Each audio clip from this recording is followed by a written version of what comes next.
Podcast Liderar é um Direito, com Ricardo Siqueira. Boa tarde, boa noite a todos. Sábado, 18 horas. E vamos iniciar novamente mais um programa Podcast Liderar é um Direito. Hoje, com o empresário, TI, profissional da área de tecnologia, José Luiz, um grande amigo. Muito obrigado por aceitar o convite. Obrigado pelo convite, Ricardo. Bom, eu vou te explicar um pouquinho como é o programa e para os telespectadores que estão hoje na Rádio CDN. O Liderar é um Direito é um programa que vai ter 3 blocos. Liderança, estilo de vida e aquela pitadinha da vantagem jurídica, que é aquela minha área que eu me sinto mais à vontade para trabalhar. Então, José Luiz, vamos para a primeira pergunta. Ou não, pergunta não. Eu gostaria que tu se apresentasse.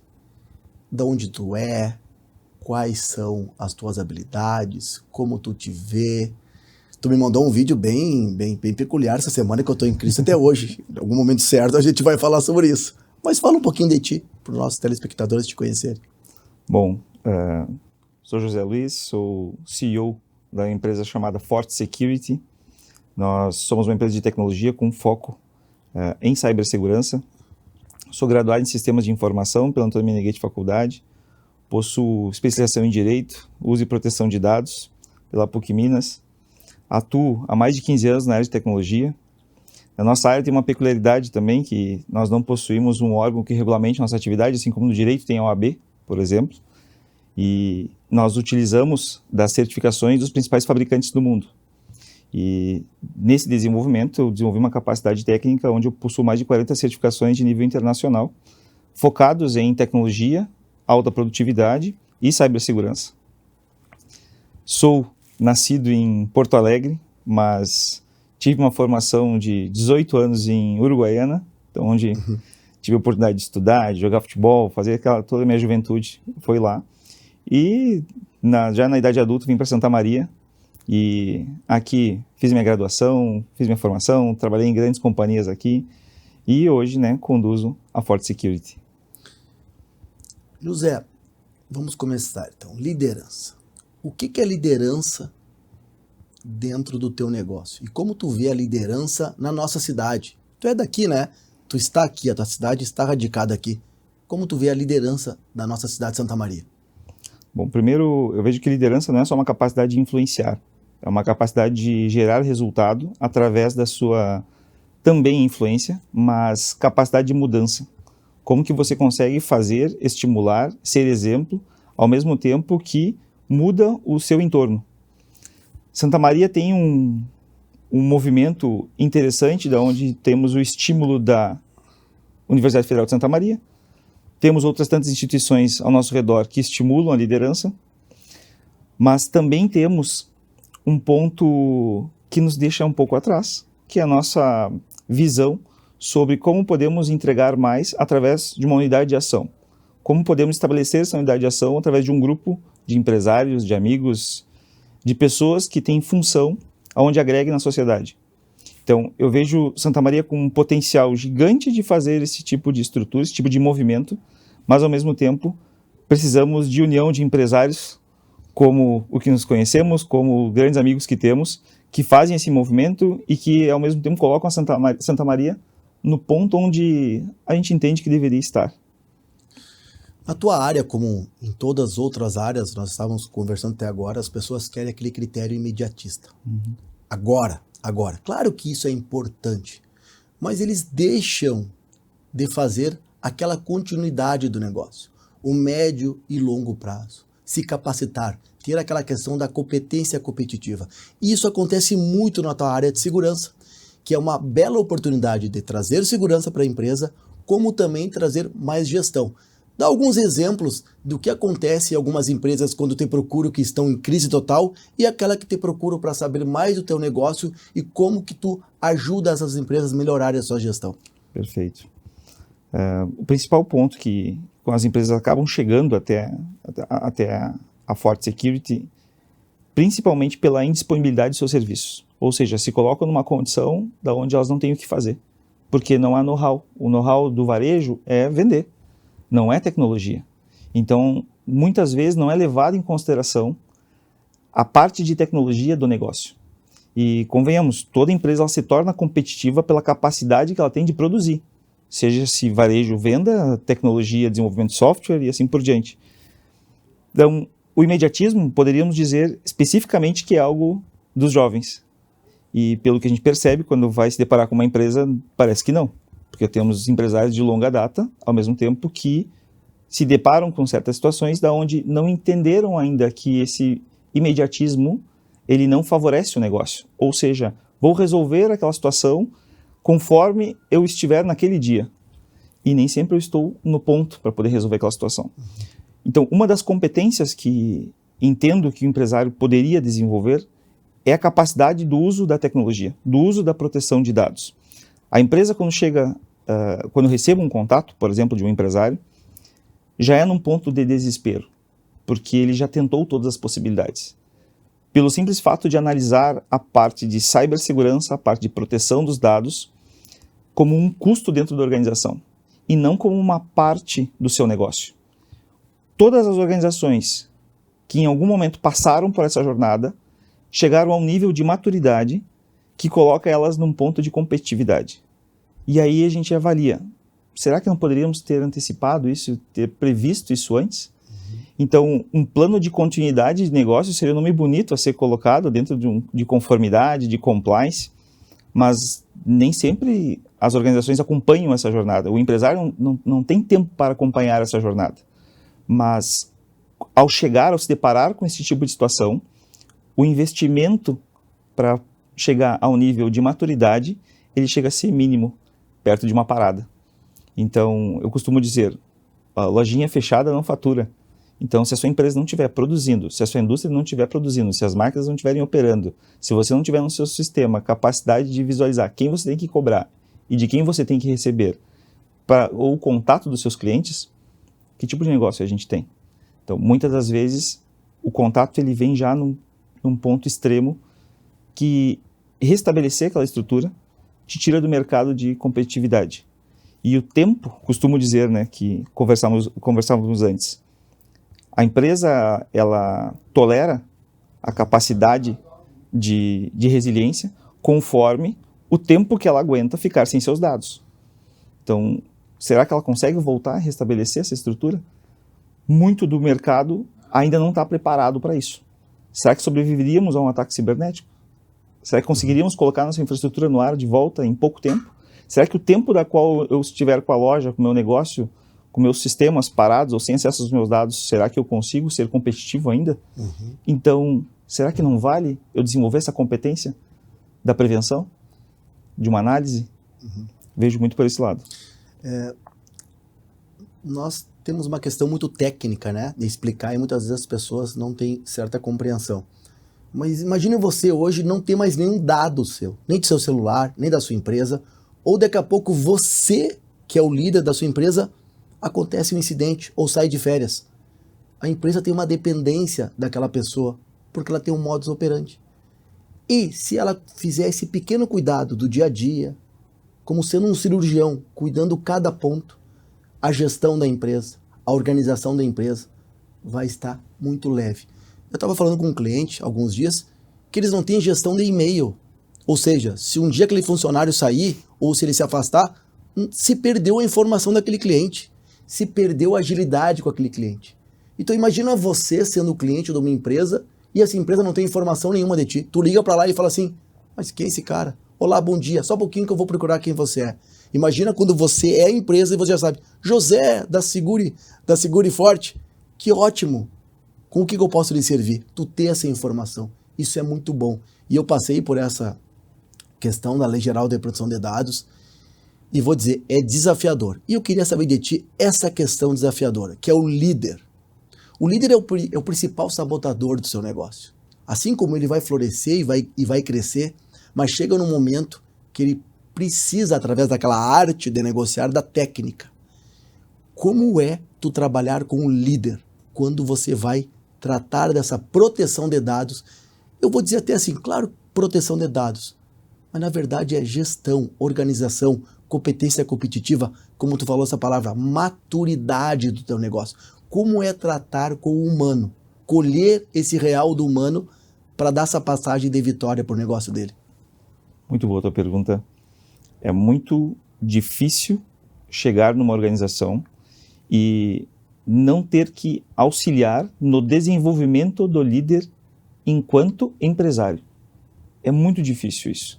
Porque ao chegar, se deparar com a situação, não é algo técnico. A solução técnica, ela já está declarada, é um estudo técnico, apenas tem que aplicar aquela técnica ali. Porém, tratar com o líder, gerir aquela relação, fazer com que ele tenha compreensão, em muitos dos casos que nós falamos de gestão desses dados e de competência competitiva, em muitos desses casos, é um problema de gestão. É um problema de liderança. Por quê? Não investi, não ouvi, não visualizei, não estava presente, não entendi, não tive a atenção necessária dentro do meu negócio numa área da qual era necessário. Na área de tecnologia não é muito diferente como acontece na área financeira, como acontece em todas as outras áreas. Mas lidar com o líder nesse ponto é trazer ele de um ponto de desconexão, às vezes até consigo, para trazer para dentro do negócio e então mostrar como aquela técnica vai ser aplicada para resolver o problema no negócio dele. Eu não conheço, e não me lembro de nenhuma reunião de onde eu tenha entrado, da onde a minha relação com a liderança, ela se estabeleceu diretamente por um ponto de solução, primeiramente com o líder, depois uma solução técnica. Então, eu costumo dizer que eu não resolvo problemas técnicos, eu resolvo problemas de liderança aplicando uma técnica. E essa relação direta é o que faz a empresa elevar o nível de maturidade, porque o líder amadureceu naquele ponto. Ele entendeu um ponto fraco, um ponto da onde ele não olha, e ali então a gente começa um trabalho de desenvolvimento. E existe uma situação que, ao mesmo tempo, para mim, é de muita alegria, e outra que eu tenho que respeitar aquele gestor. Quando o gestor se dá conta disso, há uma alegria, porque a gente sabe que vai desenvolver um trabalho, aquela empresa vai ser um case, ela vai crescer, e ao mesmo tempo, quando o gestor não se dá conta, aí é uma questão nossa, aquela questão interna. Vamos parar por aqui, vamos só entregar o que ele quer, porque é isso que faz sentido para ele. E vamos sair. Eu entrei em várias vezes crise, porque a gente sempre quer entregar o melhor, quer fazer o melhor, mas também a gente precisa respeitar aquela pessoa que não quer. Até porque aí dessa maneira a gente vai perder clientes, vai perder performance financeira no nosso negócio. Nós não estamos ali para ser psicólogos ou autopsicólogos, nós vamos ali para servir o líder, na medida que ele aceita. Isso foi um dilema muito grande que eu passei na minha vida, mas hoje eu entendo que eu tenho que dar para aquele cliente a medida dele. Eu tento dar mais, mas se ele não quer mais, respeitar. Eu vejo que nosso ponto de entrega sempre vai ser levar mais, porque ao encontrar com outro líder, nós sempre vamos deparar com um modo de construção. Então dali também nasce um novo modelo de entrega, adaptado àquela liderança. Em muitos casos eu também lidei com essa situação e às vezes até a gente sai frustrado daquele ponto. Mas o respeito àquela liderança naquele momento e no tempo que aquela pessoa tem para entender, para assimilar aquele ponto, tomar consciência, né? Ter consciência e tomar consciência, a distância entre esses dois pontos, né? Tenho consciência, identifiquei, quando o Dr. Ricardo me explicou, eu entendi. A ação que eu vou executar nisso é a minha tomada de consciência. Tenho capacidade agora de ir lá executar, mas é muito difícil a gente fazer naquele ponto, vou fazendo conforme as coisas vão acontecendo, mas não vou me sentindo e me ouvindo conforme as coisas precisam. E quando a gente se coloca no aqui e agora, identidade, quem eu sou aqui e agora, para executar esses pontos, há aquela expansão. E ela é mútua, né? Nossa, quando levamos essa solução para o cliente, e do cliente é o ponto que ele expande seus negócios economicamente, a nível de identidade, a nível de negócio, e assim como todas as outras áreas dentro da organização. Eu digo que a Lei Geral de Proteção de Dados, que é uma lei, mas ela oportunizou um empresário ter uma gestão leve, participativa, competitiva. Eu sei porque eu vivo isso hoje. E eu estou aqui hoje com tempo, porque eu sei que o meu negócio está andando, eu estando lá ou não estando lá. Uma visão de médio a longo prazo. Tanto que agora, na última reunião, nós fizemos uma reunião para saber como o escritório vai ser daqui a 50 anos, como o escritório vai ser se eu não estiver aqui. E é confortante, né, tu ter uma visão dessa de médio e longo prazo. Mas agora vamos um pouquinho mais para a pessoa do José Luiz. Okay. O que o José Luiz faz? Tu me botou em crise. Que com a identidade dele, ninguém faz melhor do que ele. Core business, né? E o core business, vamos lá. A entrega dos nossos... eu sempre vou atrelar isso aos nossos serviços porque eu vivo o meu trabalho exatamente pelo meu core business. E eu recebi essa pergunta um tempo atrás de um convidado também que esteve aqui, o professor Wesley, foi meu professor na graduação também no MBA. E escrevam seu core business. Meu core business? Pô, estudei tanto isso e agora me perdi para responder isso. E esse treinamento foi importante porque nós entregamos uma disponibilidade maior para as organizações. Eu torno as empresas disponíveis, elas ficam mais tempo no ar, elas funcionam por mais tempo, através da tecnologia, através da segurança da informação. Entendendo que toda empresa precisa de tecnologia, que ela se torna competitiva pela capacidade que ela tem de produzir, a minha responsabilidade hoje, e eu levo isso como core business, é tornar as empresas mais disponíveis através da segurança da informação e da tecnologia. Disponibilidade é um dos princípios da segurança da informação. Disponibilidade, integridade e confidencialidade. Escolhi uma delas como core business para fazer muito bem feita. Todos os nossos clientes operam 24/7, sem parar. Todos os nossos clientes têm uma média de 99,9% de disponibilidade, ou seja, não param de funcionar. Seguindo as estratégias, o nosso suporte, o nosso atendimento e as orientações, sempre com as lideranças, junto com os profissionais, com certeza. É muito interessante, né? E vocês podem observar, né, José Luiz, a calma, a tranquilidade. Eu vejo que tu traz para o negócio inteligência. Tu traz inteligência, aquela inteligência que faz aquela empresa ser mais. Core business, e a gente fazer essa viagem, né, de se auscultar, é muito importante. A gente está sempre fora, mas quando a gente se ausculta e tenta buscar lá dentro, aquela pergunta que tu me manda, quem é o Ricardo? Eu estou em crise faz uma semana, eu tenho que responder, eu vou achar essa resposta. Mas só essa transformação que está acontecendo dentro de mim já está me provocando a buscar essa resposta. E eu vou achar essa resposta. Eu preciso achar, porque senão a gente está fazendo o que nesse planeta e nessa vida? Se eu não souber o que eu vim fazer aqui. Bom, agora vamos entrar para o segundo bloco do nosso programa, que é estilo de vida. Eu vi e observo que tu viaja muito. Qual que é o escopo dessas viagens? O que tu faz? O que tu observa? Porque normalmente as pessoas viajam para lazer. Para ir para a praia, cerveja, churrasco. Como que tu vê essas viagens? Depois tu pode falar mais do que tu faz no teu tempo livre. Vamos lá.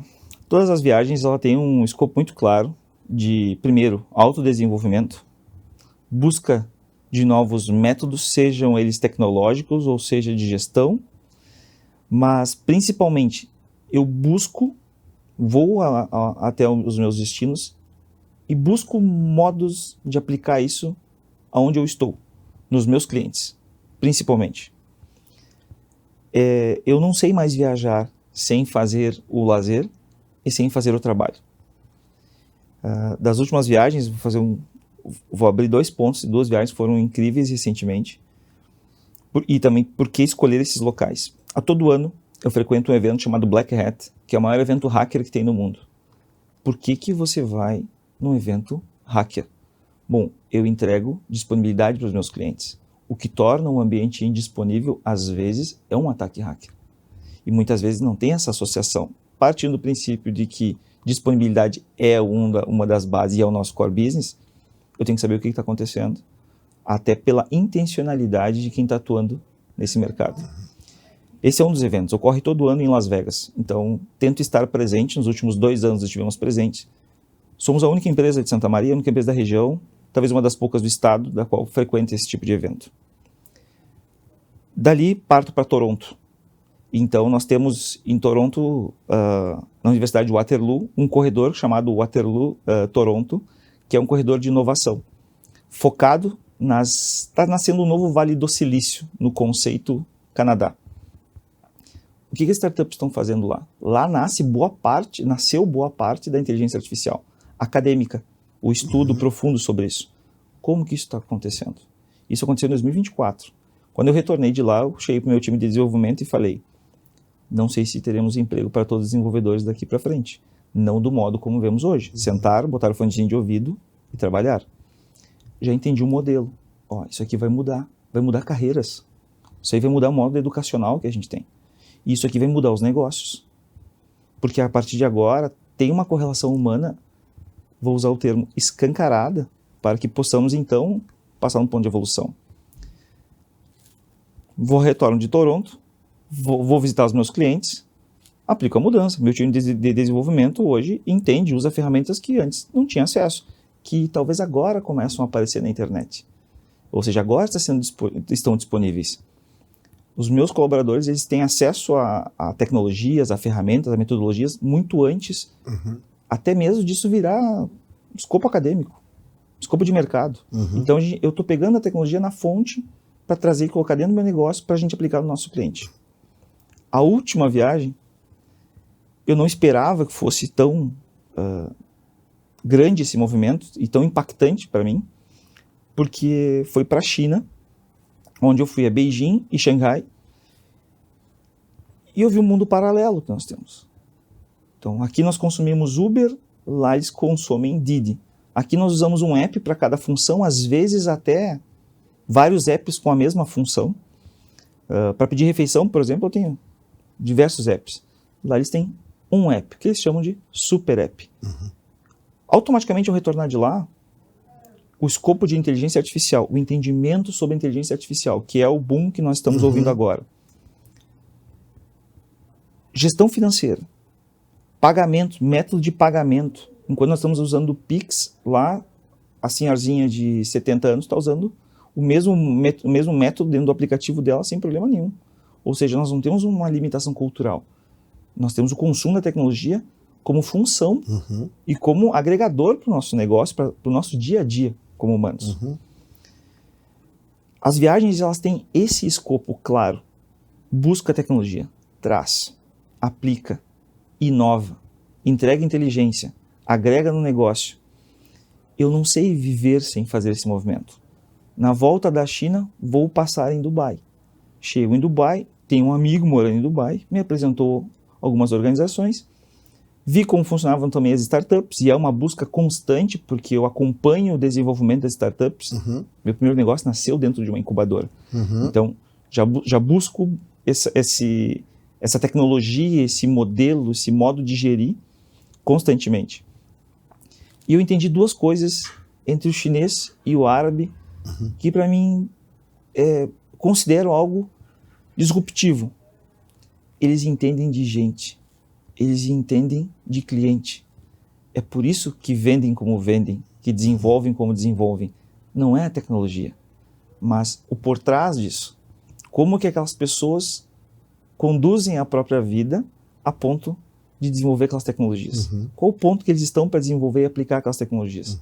Porque na China, no Oriente, que foi a minha primeira visita ao Oriente, a gente chama de Deep Tech, que é a tecnologia profunda, onde ela nasce. Depois, nós americanizamos ela, colocamos um rótulo, uma marca, e aí comercializamos no mercado. E é essa tecnologia que nós consumimos. Esse é o principal escopo dessas viagens atualmente. Tu é matreiro. Tu é matreiro. Eu vou te fazer a pergunta mais pontual. Por que a tua capacidade competitiva e empresarial tá aí? É o que tu falou. Mas eu quero algo mais profundo. Esse programa é isso. É para captar essa profundidade. José Luiz, o que tu faz no teu tempo livre para ti, para o humano, para o José Luiz, para que consiga depois transformar tudo isso em resultado? O ponto, quem é o José Luiz no seu estilo de vida? Naquele final de semana que ele está sozinho em casa, no almoço, na janta, aquele ponto vencedor. Esse é o ponto vencedor, é isso que eu quero saber de ti. Vamos lá. Eu gosto de criar momentos onde eu possa olhar para mim mesmo, refletir sobre como eu vivi, como foi meu dia, como foram as minhas relações, principalmente na semana, esse ponto. Em primeiro ponto, ver meu filho, Theo, minha família, mãe, pai, hoje moro em Santa Maria, mas aos domingos, principalmente, e agora vou dar esse salto para o domingo, que talvez seja o dia mais complicado para muitos dos empreendedores, porque a gente não está na empresa, é um dia antes da gente voltar para trabalhar, e um dia depois de um dia de lazer, em muitos casos, que é o sábado.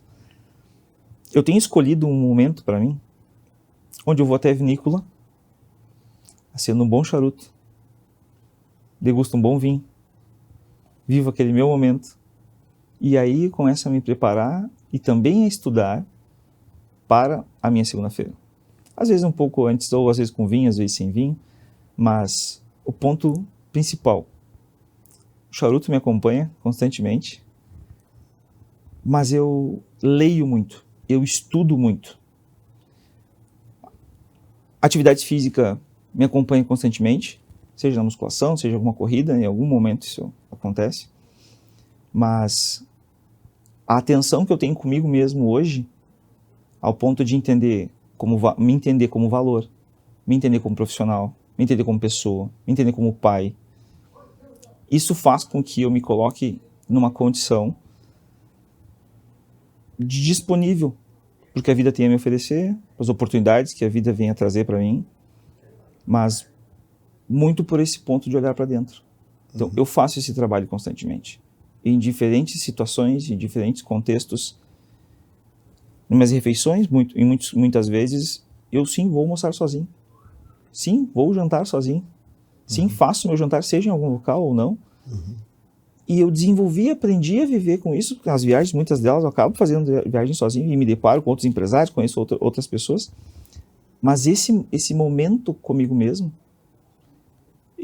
é o que me faz expandir, de algum modo. Porque sim, é uma questão de competitividade, mas toda vez que eu me vejo com esse sorriso que eu estou agora, contando esse tipo de movimento, eu entendo que eu fiz uma escolha certa ontem. E eu vou ter que fazer uma escolha certa hoje para amanhã ter o mesmo sorriso. Então, esses movimentos para mim são extremamente importantes. Eu sou muito reservado quanto à minha vida pessoal, mas aqueles que já conhecem, já convivem comigo, já sabem onde me encontrar, onde nos encontramos. E, por casualidade ou não, buscamos muitas vezes as mesmas coisas, né? Esse desenvolvimento interno. Semana passada nós nos encontramos, né? A gente se encontra muito mais em locais por esse estilo de vida do que na própria cidade. Num musical lá da Amanda Van Toben, nossa querida amiga, maravilhoso. Uma noite maravilhosa ali, maravilhosa em Porto Alegre. E também em outros recitais, músicas clássicas. Como é a arte para ti? O que significa arte? Disse Jorge Gerdau, né? Nada menos que Jorge Gerdau. Arte é a educação superior. Primeiro, entender a arte, acredito que já é um nível, não de simplicidade, mas de sofisticação. E ela é simples. Os instrumentos, o instrumento, a arte, a pintura, estão... Primeiro, nós nos deparamos com ela muito também, eu não tenho como não mencionar esse local, que é o Recanto Maestro. Então, de algum modo, a gente se deparou com essa situação e nos proporciona esse nível de cultura, né? Centro Internacional de Cultura Humanista. Seja pela arte, seja pelo professor Meneghetti, seja por qualquer outro artista, como foi Beethoven agora no final de semana. Espetacular. Espetáculo, né? Espetacular. Quando nós nos deparamos com esse tipo de movimento, todas essas músicas, e eu vejo a música clássica principalmente, o modo como ela é tocada do jazz, a música clássica, vou pegar esses 2 pontos, porque frequentamos o evento com a Amanda e depois a música clássica. Elas nos movem dentro e nos dão um estímulo que faz relação com o que eu havia mencionado agora há pouco, de olhar para nós mesmos. Elas nos colocam num ponto de atenção, num ponto de observação, num ponto de apreço, num movimento interno que algumas outras músicas, por exemplo, nos colocam. E quadros também fazem isso conosco. Eu tive que aprender isso, porque eu sempre fui, né, pela formação uruguaiana, que nós temos uma música gaúcha, aquele bom movimento que continua sendo fantástico. Mas tem um nível que a gente chega, que a gente se depara com nós mesmos, e eu vejo que esses movimentos de uma bela arte, de uma boa música, de uma boa cultura, nos proporciona essa expansão interna. Então, para mim, a arte, ela movimenta isso dentro, e eu aprecio isso. Sempre que eu vou estar, seja com amigos, seja em algum jantar, em algum local, esse ambiente, ele precisa estar coerente, numa lógica estética, numa lógica de som, de tom, porque isso realmente faz uma diferença. O local onde você está, a música que você está, com quem você está. Para mim, isso tudo é uma arte também. É o refinamento, né? De buscar o refinamento. E essa orquestra, no domingo, foi algo de tão maravilhoso, que tu vê tantos instrumentos, tantos jovens, um trabalho social riquíssimo, que foram jovens que tocaram pra gente. E a gente vê assim, eram uns 40, 50 pessoas, não sei o número certo, de uma beleza, de uma estética, de um som, e que se tu for colocar tudo aquilo ali que eles fizeram nos negócios, é sucesso. É sucesso. Porque cada detalhe cuidado, cada instrumento, o maestro, o jovem tocando o tambor na hora certa, tocando o violino, tudo em ordem, tudo em estética, tudo em beleza. Espetacular. Bom, vamos lá? Vamos lá. Bah, eu fiquei muito feliz com esse segundo bloco, adoro o estilo de vida. Agora vamos falar aquela pitatinha, que é o final, que é a vantagem jurídica, né? Eu sempre digo que faz muito tempo que não é que eu deixei de ser advogado, mas eu comecei a ser advogado diferente. Porque a maioria dos profissionais, e isso vai servir para todas as profissões, nós já conversamos ali fora, é saber colher o real humano. Colocar as pessoas, primeiro tu no ponto, e depois as pessoas que estão em torno para que tu faça o melhor trabalho. Como tu vê o direito? Como tu vê que um advogado pode ter uma maior competência competitiva? Como ele pode servir melhor? Porque certamente tu já teves, não precisa citar nomes aqui, nada, experiência com advogados boas e experiências ruins. Eu sempre pergunto para as pessoas, o que tu espera de um advogado? Bom, entre as experiências, vamos lá, entre as experiências boas e ruins, a gente sempre leva um aprendizado. Então esse é o primeiro aprendizado que eu tenho, é que aquela relação, se resolver um problema ou não, de algum modo eu vou ter que aprender com ela, seja para não retornar naquele lugar, seja para tomar decisão às vezes contrária à recomendação que foi dada. Então, eu vejo que o advogado ele tem uma responsabilidade, colocar à nossa frente os riscos diante da nossa vida e do nosso negócio. Ponto. Porém, tem uma variável extremamente importante, que hoje ela faz a diferença, e para mim esse é o sucesso e insucesso de um advogado. E eu olhando isso como um empresário. Posso trazer isso como colegas, afinal na Lei Geral de Proteção de Dados eu também atuo com uma série de advogados. Mas a capacidade de viabilizar aquela solução. Porque eu entendo os riscos, eles estão claros para mim. Mas como é que eu viabilizo a solução daquele problema? Então, a viabilidade está diretamente relacionada a essa capacidade que o advogado tem de transcender a lei como um todo. Porque ele precisa ter uma conexão com o cliente a ponto que ele consiga identificar, olha, teus riscos são esses, o teu negócio passa por isso, o teu movimento é esse, a tua empresa está nesse estágio, e pelo que nós temos aqui, tu vai te deparar com situação 1, situação 2, situação 3. Todas elas vão ter teu nível de risco. A tomada de decisão está com você. Qual que você deseja executar? Essa aqui. Então vamos viabilizar ela. E não, o único caminho é esse, Se não der esse, você faz esse. E se não for esse, o pior de todos, eu faria esse. Quando eu faria, já virou um problema. Então, eu vejo, e muito das nossas conversas, elas produzem isso. Quando se fala, deixei de ser advogado, e realmente eu não te vejo como um advogado, nos relacionamos como um cliente advogado, por exemplo, né? Mas o entendimento, a clareza que você tem do humano com quem você está se relacionando, do negócio que eu estou atendendo ou que eu estou proporcionando para o mercado, mas esse entendimento, essa preocupação que tem de que aquela instrução, aquele movimento, aquela clareza chegou até a outra pessoa e dali vai partir uma solução. Então, para mim, esse é um caminho de viabilidade. Eu vejo isso como o sucesso em sucesso é a viabilização da solução do modo mais seguro para o cliente, entendendo seus riscos com clareza. A tua definição foi muito parecida com o professor Wesley. Olha aí. E ele deu uma definição muito, muito inteligente. Ele falou assim, eu avalio o advogado pelos graus de liberdade que ele me dá. Perfeitamente. Ele vai analisar e conforme os graus de liberdade eu vou decidir qual o tipo de liberdade que eu quero dentro do negócio. E não por causa de um estereótipo, porque a gente foi formado por aquela coisa, rígido, eu tô sempre certo, eu tenho agressividade, é assim, pronto. E muitas vezes o advogado ele é o inviabilizador do negócio. E o negócio tem que acontecer. E o empresário é a pessoa que mais adora correr risco. Se tu tirar o risco do empresário, acabou o empresário. Então daqui a pouco o advogado, com aquele estereótipo, ele atrapalha o empresário, porque senão o empresário vai assim, mas assim eu não vou conseguir fazer nada. Exatamente, não vai fazer nada. Então dá os graus de liberdade. E quando acontecer o problema, age com o humano para resolver. Mas muita calma, pessoal. Eu sou advogado ainda. Eu só utilizo de maneira diferente.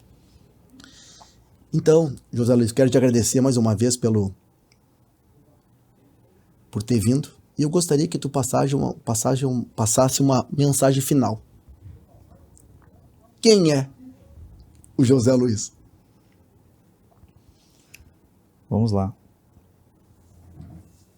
Empresário, apreciador da vida, estimulado pelas mudanças do mundo, da tecnologia